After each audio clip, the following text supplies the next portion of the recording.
Inside this room, all of my dreams become realities, and some of my realities become dreams. What in the wide, wide world of sports is going on here? Alive! It's alive! It's alive! You are listening to The Wilder Ride, getting wilder by the minute. Here are your hosts, Alan Sanders and Walt Murray. Hey everyone, welcome back to The Wilder Ride, where we are getting wilder by the minute. It's a podcast where we celebrate the films of Gene Wilder 1 minute at a time, and for season 2, we are diving into Blazing Saddles 1, You Are Pulling My Lariat minute at a time. I'm Alan Sanders, I'm your host. I am Walt Murray, your co-host. And having a great long weekend sleepover, playing Red Dead Redemption 2, watching Mission Impossible movies, and talking about Blazing Saddles, we have returning with us Jonathan Howell of Minute Impossible. Jonathan, welcome. Hey, what's going on, everybody? That was the most awkward game of spin the bottle we've ever had. But thank God we overruled Walt on Naked Twister. Yeah, you guys are just a bummer. Well, but Walt plays the reverse. He starts naked, and it's really disconcerting. I think it's more of he's like trying to intimidate us at first. It's like, let's play. And like, I knew when we were in trouble when he called upstairs asking for olive oil. And she never answered. And she never answered. All right, well, let's dive into this minute number 36. We are having a good time here on this Monday back from the weekend, and we are continuing the scene between the Waco Kid and Sheriff Bart, where Sheriff Bart will open this minute saying, well, if you are the kid, then show me something. And it's going to end with the Waco Kid saying, when you hear the word go, you just try and grab it.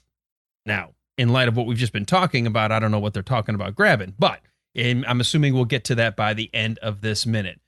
So we get the story now of the Waco Kid. And this one, it's one of these moments where I just love the dialogue of this entire scene, setting up this relationship between Jim and Bart.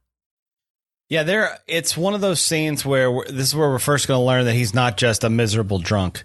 He's something else. He's something other. And his other is that he has basically a superpower and he's super fast. But he was sitting the only time that Sheriff Bart's ever seen the guy. He's upside down or drinking in a cell. So he's like, all right, sure you are. And also he said he was good at chess. Not good at chess. So Sheriff Bart is intrigued by this gentleman.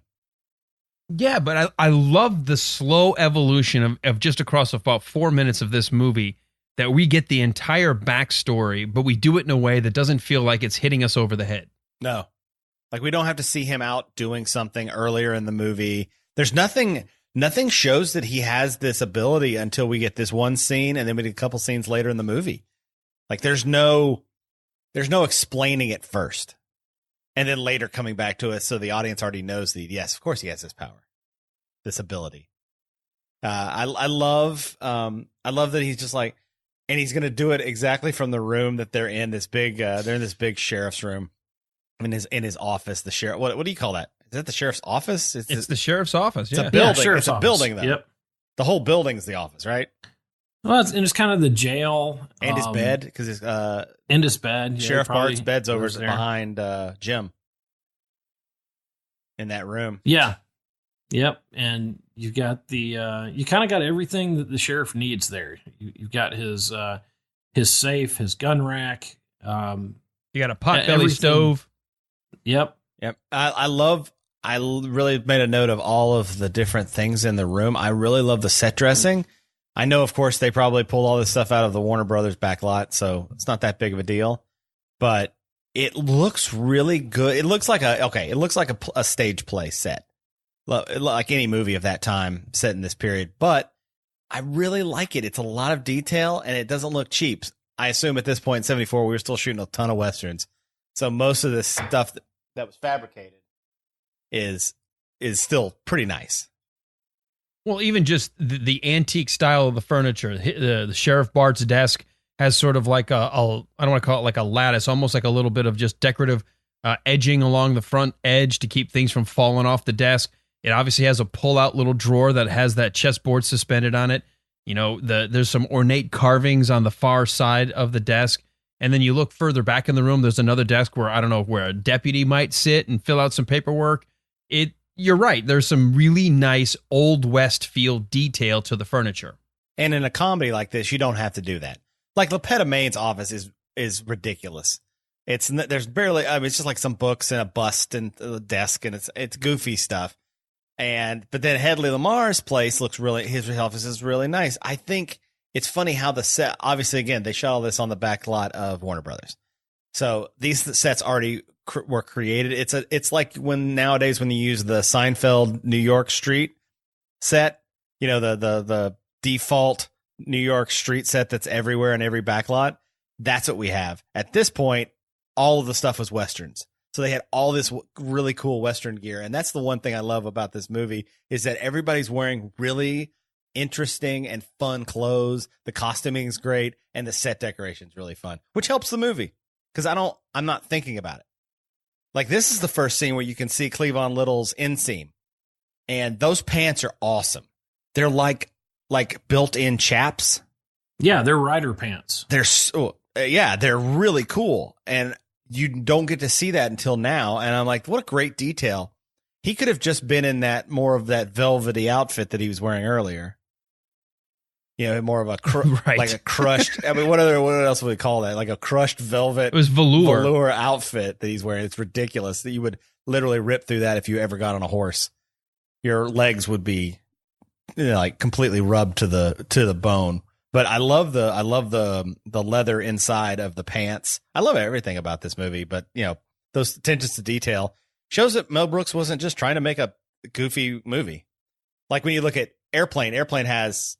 Their sets everything looks pretty cheap, but and it's all about the gags. This movie still had a certain refined quality to it. Mm-hmm. No, and I think much like with Young Frankenstein, where he was writing the love letter to the old monster movies, this is a love letter to Westerns. He's not, he may be satirizing the Western, and he's certainly parodying the tropes of a Western, but he's not making it a goofball making fun of Westerns. Does that make sense? Yeah. Well, we said this many times with Young Frankenstein, that if you turn the sound off, for most of the movie, it looks like a monster movie. For a good bit of this movie, it looks like a Western. Yeah, the shots are really nice, and all the outdoor stuff looks really good. I don't know where they shot that. Is that also, I'm sure, obviously California, but where they shot a lot of those exterior shots, they look really nice. And I don't feel like, the only time it feels like a set is when it's at night. The night stuff, any of the night stuff, both the farting scene and there's some other scenes later on with the townspeople when they meet the Irish, the whole thing, that whole part. I think that some of those scenes look fake, but everything else, like I'm not really noticing that, and that allows the scene to be a little more funny because you're not really paying attention. You're like, God, that looks cheap, because that brings me out of movies. At least at this point, in this time, in the 70s. You were getting some, especially now that we're looking at it and through digital, conversions of the movies, where no one would have ever looked at it this way before. They were seeing it on a reel, on a movie screen, and that was the only time they ever saw it. Right. Well, and we even pointed out that when some of the outdoor shoots, when the sheriff shows up, one of the angles you can see that you're catching some of the buildings of a different street, which would have been for a different looking town or a different time frame. Sure. And if you're not pausing the movie and really looking across the screen, you don't notice it when it's going by normal speed. But then you go, oh, wait a minute. That house, that looks like it's something that existed on the East Coast. That would have been more like a Connecticut-style home. It wouldn't have existed in the West. But you don't mind it when it's going by at real time. So what I had read, there was a trivia thing that said that the town itself that was actually built for the Michael Crichton movie Westworld. And that's where they're filming all the outdoor scenes of Rock Ridge, is that same Western town on the back lot of MGM or of Warner Brothers. Another movie everybody should go see, Westworld. Not the TV show, the movie first. Yeah, it's so rough. Ahead of its time. It was the idea. All of Michael Crichton stuff was ahead of its time. That Jurassic Park, Sphere, Andromeda Strain. I'm trying to think of others. Yeah, oddly, Andromeda Strain is the favorite of any of his books. Yeah, for me. Yeah, and I know that he wrote a lot of really good books, and most people wouldn't say that, but I really enjoyed Andromeda Strain. I loved Andromeda. It's a short book. It's good for how short it is. And I also enjoyed Sphere. I just hated the movie because they just botched it. That was that one with Rain Man. It was Dustin Hoffman and a couple of people. It was bad. I really, really liked the book, and I was so disappointed in the movie. Unfortunately, there have been very few. It's sort of like Stephen King for the longest time. Very few good filmmakers know how to take the book and turn it into a movie. Yeah. Well, Jurassic Park is one that is really, the book is really good, and I like the movie at least as much, maybe a little better. It may be because that movie came out at a time when we had not seen effects like that ever.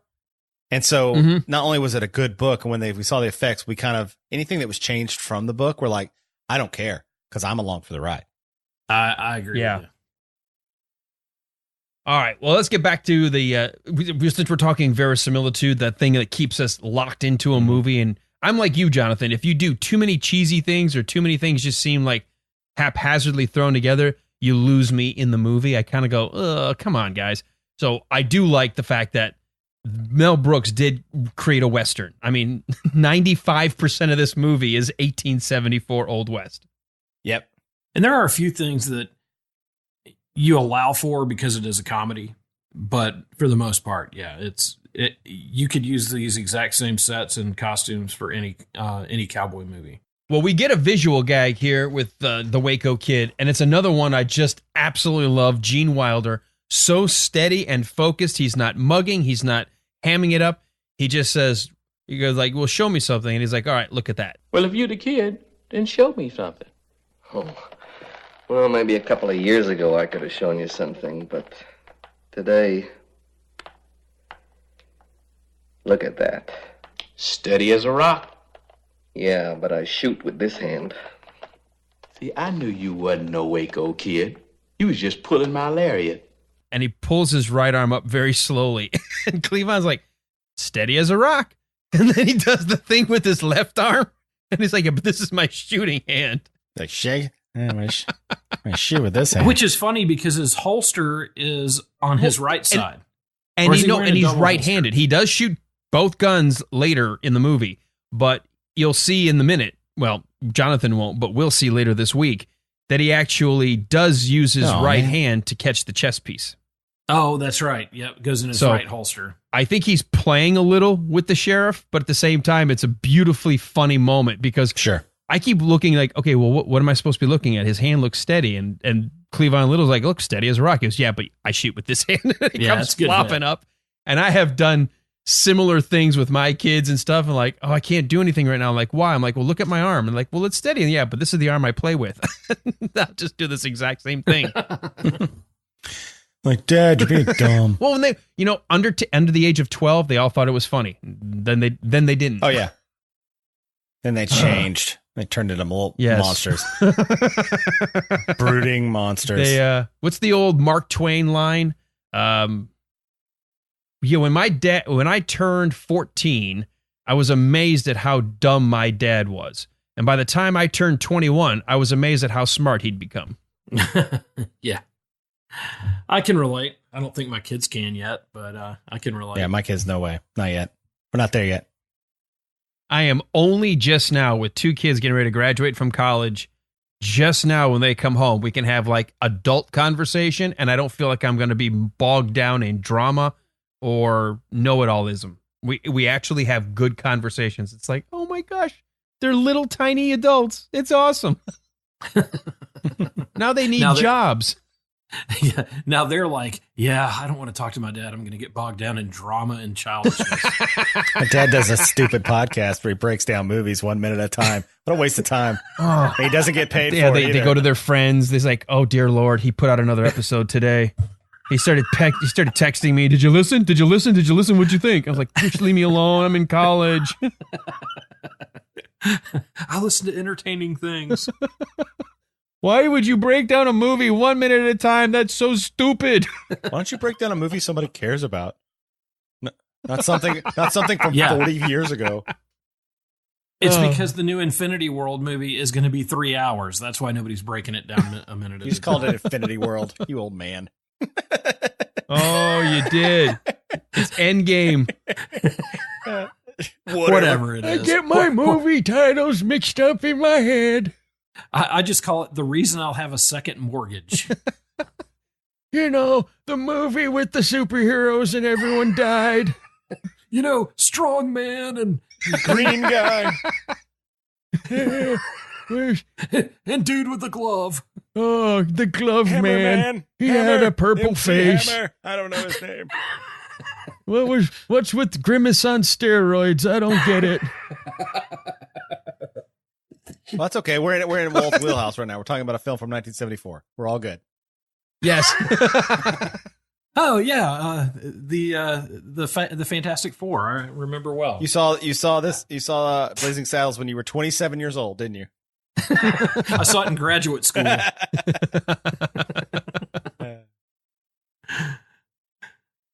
Yeah, so Well, I'm old. I'm old. Walt's old. Hashtag Walt's old. hashtag Walt admits he's old. I don't think anyone who's listened to this podcast are finding that out now. I think they all know. No. Well, somebody asked me the other day, trying to be a smart aleck and insinuate that I was old. They were like, well, what was it like when the Vietnam War ended? And I was like, well, it was kind of crazy because, and I explained it and they were like, oh, I kind of meant that as funny. Because you and I were both alive as the Vietnam War was coming to an end. I was alive and I remember it. He fought in it for the wrong side too. That was an odd choice you made, Walt. Well, whoever paid the most, they got my allegiance. Well, I got Viet Cong mixed up with Donkey Kong, and I thought I was going to the arcade. And we come full circle. Well, Sheriff Bart here does not believe him. As soon as he puts that hand up, he goes, see, I knew you wasn't no kid. I love Cleavon Little constantly kind of moving in and out of his various speech patterns. And that is very much street talk, kind of 1974. And we'll watch throughout the whole movie, Cleavon Little does what Professor Robert Black told us was called code switching. He changes his voice to either suit the mood or suit the audience that he's talking to. And I love that all of a sudden it becomes a very hip, for 1974, that hip kind of jive street talk accent that he's taking on to be the sheriff. Yeah, it seems like he's very comfortable in the role, so his switching back and forth doesn't seem jarring to me. I'm just like, yeah, it's just sometimes he's like most of the movie, he has his accent as Sheriff Bart. And then sometimes he changes his cadence, and then sometimes he's just pretending to be a white dude, which is pretty funny.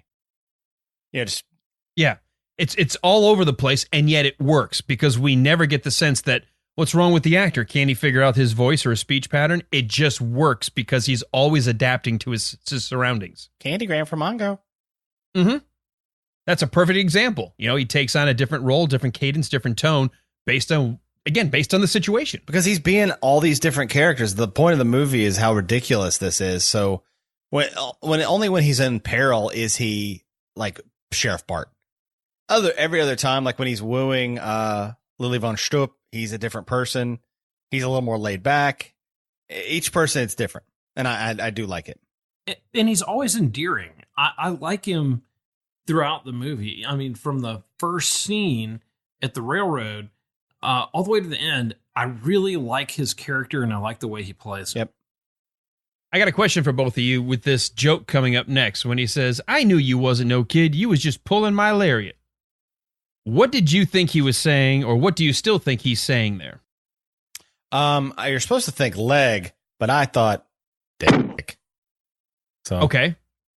Yeah, that's what I thought too. So the first thing, up until doing this movie, so I was this years old, I thought it was a joke on malaria, like the disease, and he was just saying it funny, like you're pulling my lariat.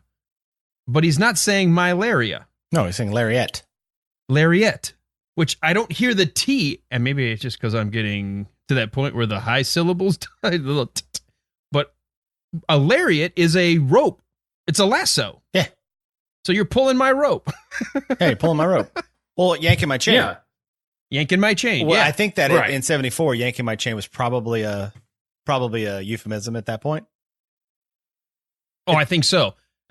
Oh yeah, And I think you guys are right with where you were going with it, but I never heard the joke that way because I always thought it was a play on the words malaria. Oh yeah, don't get me started. I over on Flash Gordon Minute, I talked about for easily 20 minutes. I argued that Ming the Merciless at one point during the fight scene during the football battle, he says, "Clytus, are your men on the right of hills?" I thought he's saying, "Are you on a right of side of a hill?" And that's why they're falling down. He's saying, "Are your men on the right pills?" That's what he's saying. So yeah, I've done that before with movies. Movies I've watched a million times. Yeah, and your mind does not wrap around what that word is. And I want to now hear the joke as like you're pulling my chain, and I still can't because even though I know what he's saying now, for 40 years or 39 years of my life, I have heard the joke as malaria. You're pulling my lariat. Right, like malaria. And I just thought it was just being funny with the word malaria. And I don't know why that was funny, but when I was 11, it was funny to me. So I just always liked it that way. That happens to my 10-year-old sometimes. He'll have watched a movie and then he'll say the joke back to me. And what he thinks it is not what it is. No. But he still finds it funny. And so I try not to change it and be like, no. This is what he's saying. I try and let him have that for as long as he can. Yeah. Because he finds that joke funny without me explaining, no, he's saying this, which really means this. So, yeah. Let's keep dear sweet Alan, dear sweet simple Alan, I want to stay that way. Well, and when you think about it, it was just a handful of minutes ago we had a Laurel and Hardy welcome. So, he was playing on the whole, the homonym because it's written hearty, like a Laurel and Hearty welcome. But we hear it as Laurel and Hardy, and we think of the comedians Laurel and Hardy. So I just thought, this is another one of those. We're just taking a word and using it inappropriately to be funny. Yep, I agree. All right. I'm sorry. Was I supposed to say you guys are just humoring me. No, I'm listening. No, you're just weren't very smart at 11, and we don't know what to say. We're a little shocked. I mean, even Walt's shocked. The growth has been astounding. Yeah. Walt's been asleep half this podcast, but he's shocked right now. So dumbfounded and in the bag as well. I've been drinking George Dickel during this episode. Oh my God, he's so hammered. God, stop drinking.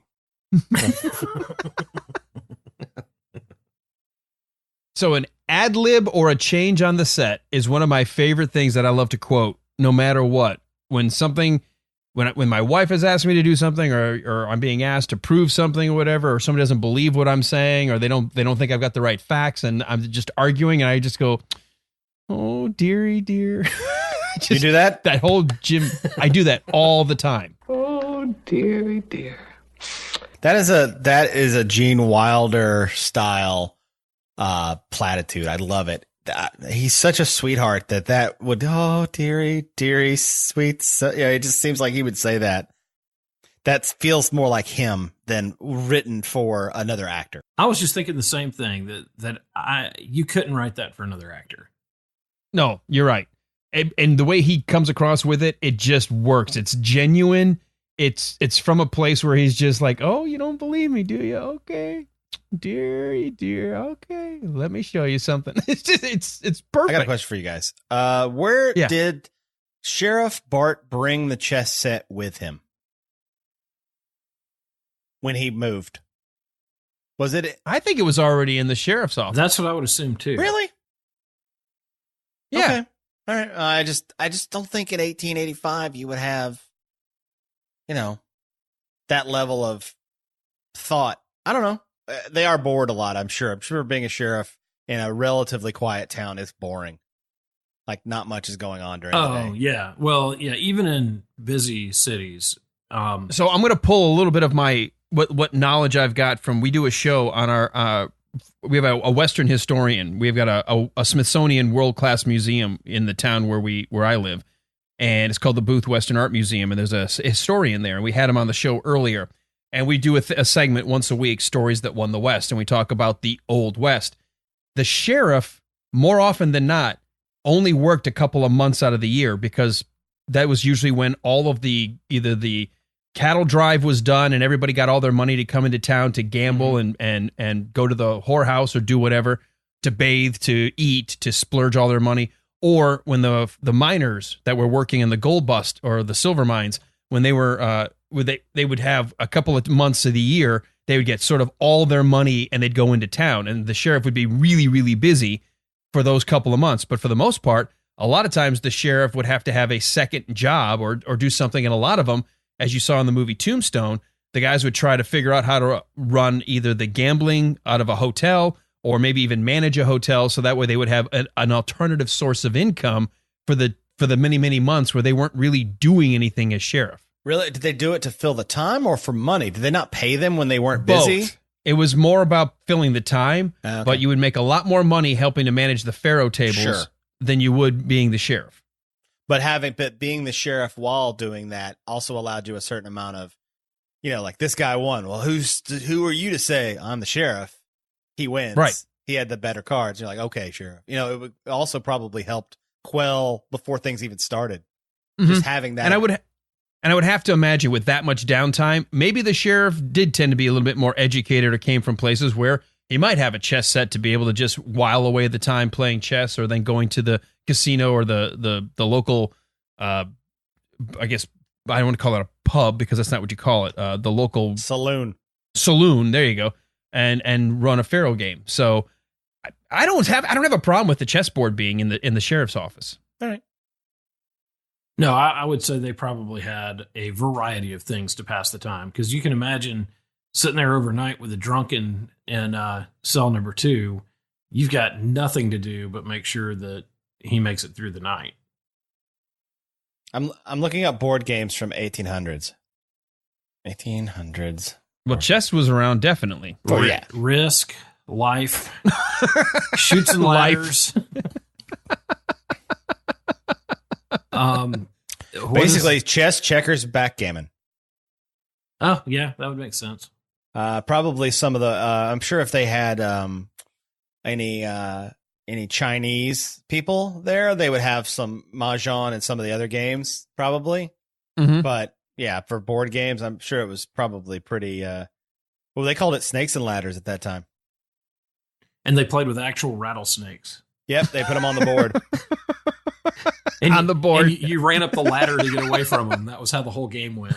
Oh yeah, it was like real time. It was like an RPG thing. You had to it's an actual thing. It was. Hey, look, it's boring. The old West, man. Let's incorporate this in our church service. Okay.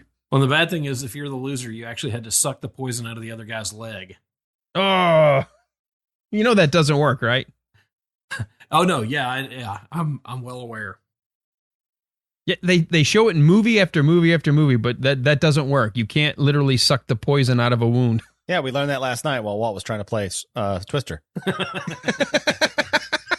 he kept asking us to, and we're like, we're not doing it. It doesn't work, He's like, Walt. Look, I think I got bit here. Can you guys suck that for a bit? Get that poison out? Look, what happens on the Wilder ride stays on the Wilder ride, guys. I've told you trust that. Trust me, if you work at it long enough, something's going to come out. Yikes. Yeah, I definitely won't be telling the kids to listen to this episode. I was going to say, I hope the editor really cleans this one up. Oh, it's always fun. I will tell you, yesterday we talked about how many lines were added to the script that ended up either being dropped ahead of shooting or cut in editing. Today, it's exactly as written. They deliver their lines nearly perfect. The only addition was Gene Wilder adding the "oh dearie dear." That's the only addition in the lines. Everything else, from "I knew you was no Waco kid, you were just pulling my lariat," and he's like, "Okay, see that king? Now put your hands on both sides." Yeah. Put your hands on both sides of it. Now, when I say go, you try to grab it first. Man, that's no contest. You a mile away. Yeah. Anyway, when you hear the word go, you just try to grab it. That lariat line feels like a prior line. I wonder if it was. It does. It feels like a punch up. It feels like a Richard. How would we say this? You're pulling my lariat. It feels Yeah. very his, like the way he talked in his comedy at that time. It just feels, I can hear him saying yeah, that. it's a fun line. You know, we've got another echo, and this is Gene Wilder, though, because he does the, yeah, when he says, you're a mile away. And it's once again, it's that, and I find myself doing that same thing again. I'll find myself saying, yeah. Well, you try to get it first, and then we'll see how it goes from here. I just love that again, that rumination that Gene Wilder sort of, oh, I'm dealing with somebody who just doesn't believe who I am, so yeah, okay. It really works for me, his delivery. Love Gene Wilder. I do love Gene Wilder. Yeah, why would you be doing Otherwise, why are we doing this podcast? Well, he's the guy who we've kind of talked about this. Every movie he's in, even if the movie's bad, he's good. So he kind of makes everybody around him better. Well, any good character actor does that. And at this point, he was still kind of a character. I mean, he'd been in The Producers. What other things had he been in at this point? Well, Charlie. He'd been in Charlie and the Chocolate Factory. 71. Okay. It was 71. Was this his next movie? Yeah. He had been in The Producers. He had also been in Bonnie and Clyde. That was one of his first roles. That he had only like 5 minutes or 6 minutes of screen time with Gene Hackman. And that's where he and Gene actually became kind of friends. And that's where later we'll find Gene Hackman wanted to do a small part in a movie that he was working on. And, well, that was covered in season 1. So good. Yeah. So Gene was still, in some ways, we talked about this, up until this, you know, we look back and we think of all the body of work, but at 1974, the audience, they would have known Gene Wilder. They would not have known Cleavon Little. They would have probably been aware of Harvey Korman, but only from TV. He hadn't had a big, string of movie hits. Mel Brooks would have been known, but Slim Pickens was probably the most known actor in this movie. Well, Harvey Korman was on Carol Burnett by then, right? Yeah, but I'm saying he was on TV, so they would have known him, but he wasn't like he had a movie following. And I wouldn't say he has a movie following after this. I mean, really, Harvey Korman is not known for movies, really. No. Name 3 movies with him in it. Well, I can name 2 for sure. I can't name 3. Blazing Saddles, High Anxiety. High Anxiety. Yeah. I just don't. I think he once Carol Burnett was like. I mean, Carol Burnett was huge for so long, but once he was like later on, that's all he did. And the Star Wars Christmas special. Oh my God, doesn't exist. That's talk about bringing up painful memories. Yep, it's painful. We should have realized. All these people were surprised at how bad the Phantom Menace was. Do we not remember that George Lucas authorized the Christmas special? Mm-hmm. Oh, it's so bad. So he very early on showed lack of judgment. Oh yeah, terrible judgment. I'm betting he had a lot more to do with that than he wants people to know. Yeah. I just know Carrie Fisher was high as a kite. That's all I know. To be on that episode, you probably needed to be. And she was very visibly high. Oh yeah, she was just all over the place. I think drunk too. Absolute train wreck. If you've never watched it, go watch it. It's on YouTube for free. Yeah, and it should just be thrown in the trash because you really shouldn't watch it. It's terrible. No, you should. You should have to see it. Like I have to watch Mission Impossible 2 to get to 3 and 4. Right. You have to you got to deal with that. Things. I mean, what you guys should do is a Mel Brooks movie that didn't do well. Are you guys going to ever do Men in Tights? Well, we don't do Mel Brooks movies. We do Gene Wilder movies. I know, Gene Wilder, excuse me. Are you ever going to do a Gene Wilder movie that didn't do well? Sure. Probably. It just depends which ones we get to and how long we can hold this podcast together. 8 years from now, we're going to do... so basically as long as Walt can live. That's right. So we're on a tight schedule.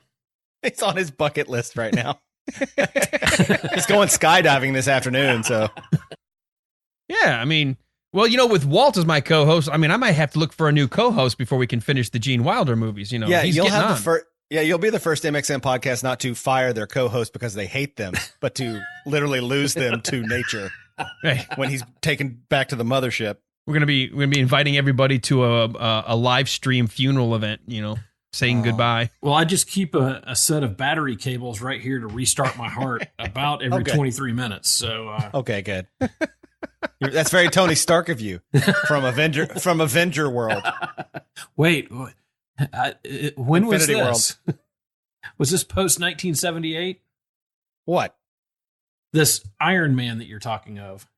Of the Ironed Man? Yeah, he. The Iron Man. There's this movie series that came out, and it's about superheroes. You won't like it, trust me. He's basically a human computer. You'd hate it, Walt. A computer? Yeah, you hate computers. I do hate computers. And I really don't look forward to a movie about Computer Man. So Computerman. It sounds terrible. Phil Computerman. All right. Well, while we're spinning completely out of control, I'm going to cut all this crap out or put it at the end for let listeners know what I have to put up with. Jonathan, this is our last minute with you. You had a chance to have 2 minutes with us here on Blazing Saddles. Before we give you a wrap-up time, what about this minute? Anything left in your notes that we didn't cover? The biggest thing I wanted to talk about was Mel Brooks's legacy, and this movie he's talked about, and recently, especially as he's getting older to the point where you start to get worried about Mel Brooks, kind of like we are about Walt. He started talking about what he hopes his legacy is, and I'd like to read what he said. Can we use F-bombs on this? Yes. Okay, good, because he says one. This is from Mel Brooks. He says, and it has to be in kind of like an important sounding voice. He was a noble philosopher who used humor to shed light on the human condition, which was hard to take sometimes, but he helps us see the folly of our... Oh, I don't know. Who fucking cares? I don't give a shit. I won't be around for it anyway. So that's what he wanted his legacy to be. That's great. It's a great legacy for both him and Gene Wilder. This movie, even though it's not Gene Wilder, I think's best work, it is one of his top 4, and I love it. So I just wanted to end on something saying that, I love these movies. I love Gene Wilder. I love the entire group that Mel Brooks put together. I mean, without Mel Brooks, there would be no Gene Wilder, I think, at the level that he was at. So, yeah, one of the comments we had during season 1 of Young Frankenstein is the greatness of these two guys coming together, even though they didn't do but 3 movies together, is Gene Wilder helped temper the zaniness of Mel Brooks, but Mel Brooks helped bring out a level of performance in Gene Wilder. And I think they never got a chance to work together again after Young Frankenstein, but I think it set a tone for the two of them for the rest of their careers. And for comedy, they created the new comedy rush of the early 80s. We wouldn't have gotten Hear No Evil, See No Evil without Mel Brooks, because Richard Pryor and Gene Wilder, meshed. These guys, these kind of movies were not done at the time. Like the comedies were more slapstick. And I think after this, they all grew as comedians. Well, Mel Brooks still did the, satirical movies. Gene Wilder moved on to more just funny roles. Mm-hmm. Well, and he also expanded his role as a director. And some of the things we talked about during Young Frankenstein season 1 was Mel realized Gene was not going to just stay in front of the camera his whole career. And so he would often explain to Gene during takes, this is why you don't do a close-up, or this is why you don't do this. Like every mistake he made, he was sort of making fun of himself, but also somewhat instructing Gene. And it wouldn't be too long after Young Frankenstein that he would go on to direct his debut, which is Sherlock Holmes' Smarter Brother. Yep. Which is, by the way, a really funny, but a really well-done movie. I agree. Walt, anything in this minute that we didn't cover that you want to talk about? I just wanted to point out one thing, and that is that he is still wearing his gun belt over his long johns, and he's looking pretty rough. They did a good job of dressing him as a good drunk. Mm-hmm. Well, like he's wearing his boots, he's wearing his gun belt, and he has his hat. So yeah, he's still a cowboy. He's good to go. Well, you never take off your boots or your gun belt. That's when you die. That's how Doc Holliday died. That's right. You take your hat off for one thing and one thing only. Now, we were calling these long johns yesterday, but when he stands up, it looks like it's a 2-piece outfit. It looks like it's a long john material type shirt and then a long john material pants, but I don't think it's a one piece. It looks like it's a shirt and pants. No, it's not. Yeah, it looks like thermals, doesn't it? It looks like thermals.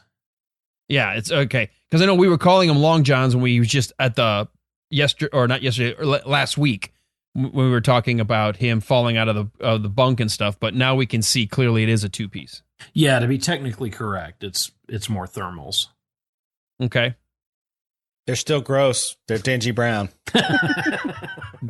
They've been taken around the block a few times. Yeah. Fun fact: I think they used to soak those things in tea. That's how you would get that color. I've done some cosplay where you get costumes, and one of the easiest ways to make something look weathered is you buy tea bags and you soak like a big bathtub of tea bags and put clothes in it, and it makes it, no matter how dark the tea is, it doesn't matter because it just lightly like makes it like off white.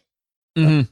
Fun fact for all you out there, crafters. Yeah, if you're into costume design or cosplay. Yep. How to weather your costume. Well, what would your costume be if you could be any character from Blazing Saddles? Oh, from Blazing Saddles. Oh, wow. Man. He'd be Mongo. Mongo That's a good one. That's just have a vest. lot in common. I would say you're sweet on him. Probably Gabby. Okay. Gabby Johnson seems like that would be a fun costume to wear, and you could say anything you wanted to. Nobody can understand you. And he's just he's got that great hillbilly hat. He's just kind of an outrageous guy. That hillbilly hat's awesome. It is. I had a signed picture of Gabby Hayes for a long time in my house. Wow. When I was a kid. Really? Yeah. I had Gabby Hayes and Lash LaRue. I actually went and met Lash LaRue. My dad took me like down to the Tennessee Theater. They had like an old Wurlitzer, like you play the organ along with the silent film, and Lash LaRue was there. This old guy. It was basically Lone Ranger, but with a whip. He wore all black, and he had a sweet whip, and he would like whip everything out of your hand, like the gun. It was awesome. But yeah, I have a signed picture from Gabby Hayes. It's in my house somewhere, stored somewhere. Well, you can sell that and retire at some point. I don't think so. I don't think he's as popular as we thought he was. Well, but the fact that you have it, well, at least you really said cool. had like past tense, so I'm hoping it just means you don't know where it is. I don't know where it is, but it's in the house somewhere. It's stored somewhere. If you find it and you could snap a picture, share it on our listeners group. We'd love to see it. Yeah. If I can't find it, I will find the headshot at least. That it's funny that it's a headshot of Gabby Hayes, like in his costume, like done with a white background. That's awesome. So I'd love to see it. It's not like a still from the one of his mini roles. It's literally, for those of you who don't know, Gabby Hayes is who Gabby Johnson is based on. I don't know if you talked about Gabby Hayes yet. Just a little bit. Yeah, a little bit. So that he's basically the real authentic frontier gibberish. That's basically Gabby Hayes. Another person who may have been playing it drunk. I don't know. When you watch it, you're like, is that a voice he's doing? Or is he trying to, I'm drunk. I'm a little, he's like the old man voice. Mm-hmm. And a lot of people credit him with almost inventing the idea of the sidekick for film. Yeah. Well, especially in cowboy movies. Yeah. He was with Gene Autry and all them. And, he's there for comic relief and to help keep things moving along. Yep. Well, if I remember like prune right, juice. We started talking about Gabby Hayes and got off on a foghorn leghorn. Totally different side character. Discussion, and that kind of derailed us. I gotcha. All right. Well, I'll see what I can find. You say it derailed us, but it 100% worked for what we were talking about. Oh yeah, no doubt. It was perfect for us. All right, Jonathan, this is our chance to say goodbye. But before we let you go, you have a podcast that you are working on. You've done a franchise. You're actually in the midst of movie 2. So tell us a little bit about yours. I do a movie podcast called Minute Impossible. We break down the movies, the Mission Impossible movies, 1 minute at a time, just like you guys are working on the Gene Wilder films. I'm probably going to be doing this until after Walt passes, because they just added 2 more movies over the past 6 months. So we're in it forever. At least they're going to shoot them back to back. Yeah, that won't help me. I still have to do them. It doesn't matter. I still have to keep producing. But we did the first movie, Mission Impossible, directed by Brian De Palma, and now we're on the John Woo movie, the Mission Impossible 2. This is before they had cool names like Ghost Protocol and Rogue Nation and Fallout, when they were still using numbers. So if you like spy movies, you should definitely go listen. We break down spy movies. We all love them.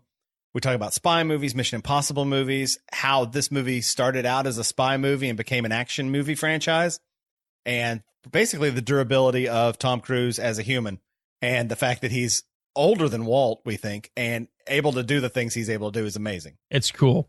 Based on the article I saw today, some of the sailors on the ship they're using to film the new Top Gun movie may end his time on this world because they are not happy with him. No, I'm sure he's prickly. So he's a prima donna. Yeah. And they've about had enough of him.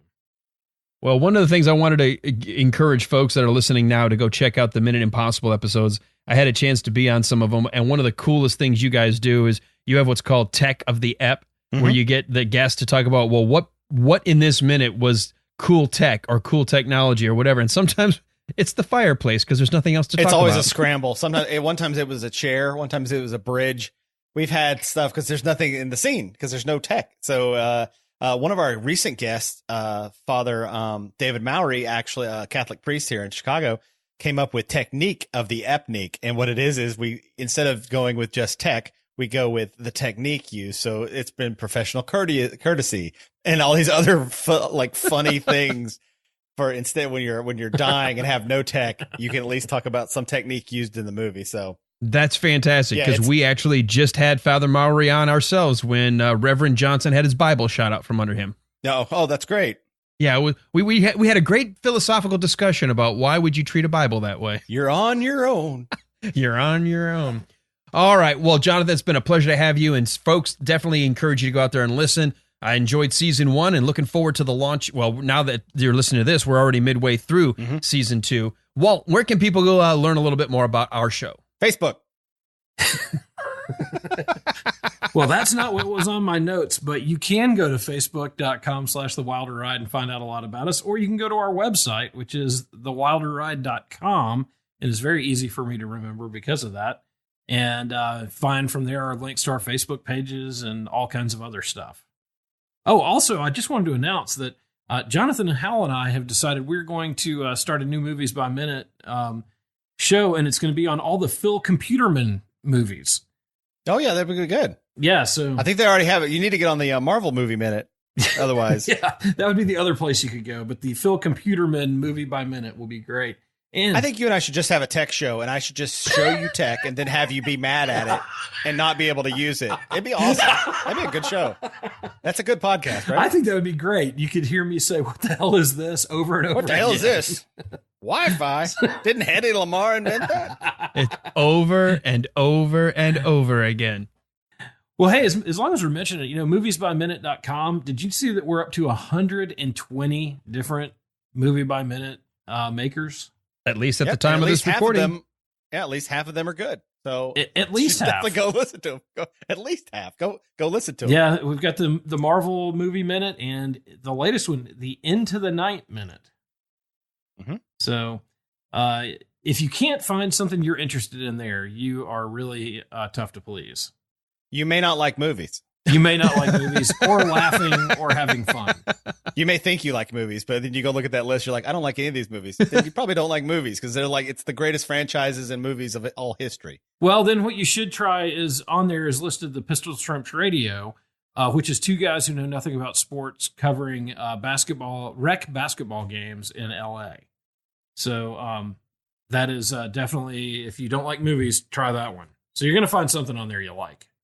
All right. Well, everybody, I want you to come back tomorrow because we are continuing this scene. We're going to find out this little standoff with Waco Kid standing up and he's going to try to grab this chess piece, I guess. So we're going to have Chris Frayne join us from Open the Podcast Doors. He'll be here tomorrow to join us for this scene, but you're going to have to come back for this, The Wilder Ride.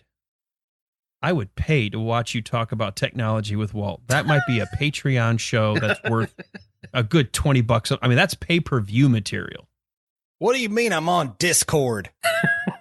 What do you mean it works with the video game? Vidya game. So the Vidya game. My kids keep telling me there's something called an app on my flip phone. What is that? Stop saying my life's all in Discord. I think it's all going well.